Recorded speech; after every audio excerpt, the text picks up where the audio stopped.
Exhibit A. A baby sloth clinging to its mother. The video's central claim is deceptively simple. Once you know their story, you'll understand why this matters. But underneath that is a much larger argument. Not that trafficking is bad. Most viewers already accept that. The argument is that this particular mother and child bond is powerful evidence for why wildlife deserves protection in the first place.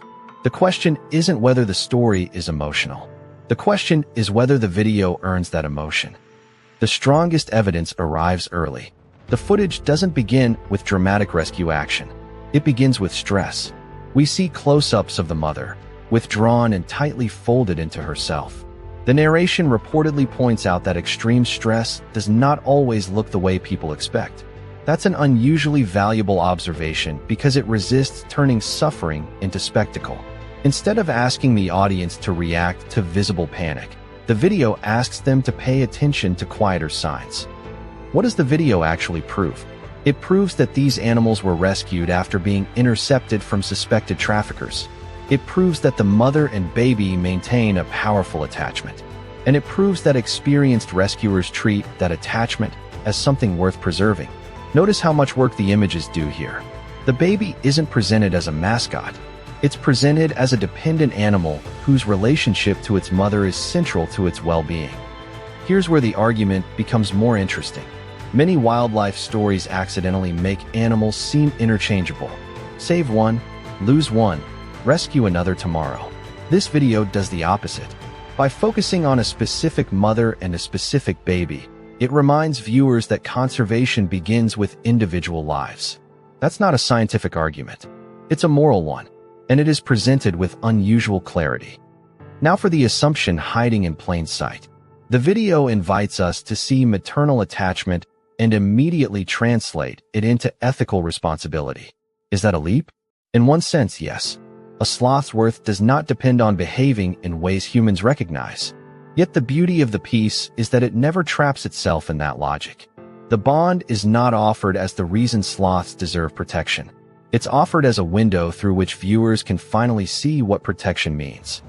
This is where the evidence gets especially persuasive. Rescue organizations often struggle with scale. Millions of animals are affected by habitat loss and exploitation. Numbers can numb people. This video chooses intimacy instead. The mother holding the baby becomes a translation device.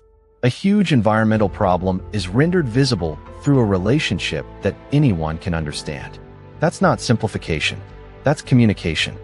What I admire most is that the emotional force is tied directly to a real-world claim. The story doesn't stop at "look how adorable this animal is." It connects that affection to wildlife trafficking, rescue work, rehabilitation, and support for organizations doing the work. In other words, the emotion has a destination. The feeling is being asked to become responsibility. Even the visual choices matter because they reinforce the substance. Repeated close-ups of the mother and baby are not merely cute imagery. They function as evidence for the video's central thesis. Every embrace, every moment of contact, strengthens the case that these are living relationships, not abstract wildlife units on a conservation spreadsheet. If there's a broader conclusion here, it's that wildlife protection is often argued in economic terms, ecological terms, or legal terms. This video contributes something different. It argues from care, not care as sentimentality, but care as observation. Look closely enough at another living creature. It suggests, and indifference becomes harder to maintain. So is the conclusion supported? Impressively so. Not because the video overwhelms us with data, but because it remains disciplined about what the footage can establish. A rescued mother, a rescued baby, an unmistakable bond, dedicated rescuers. From those pieces, it builds a humane argument that feels earned rather than imposed. The strongest part of the case is also the simplest. The camera keeps returning to what cannot be faked, a baby that refuses to let go.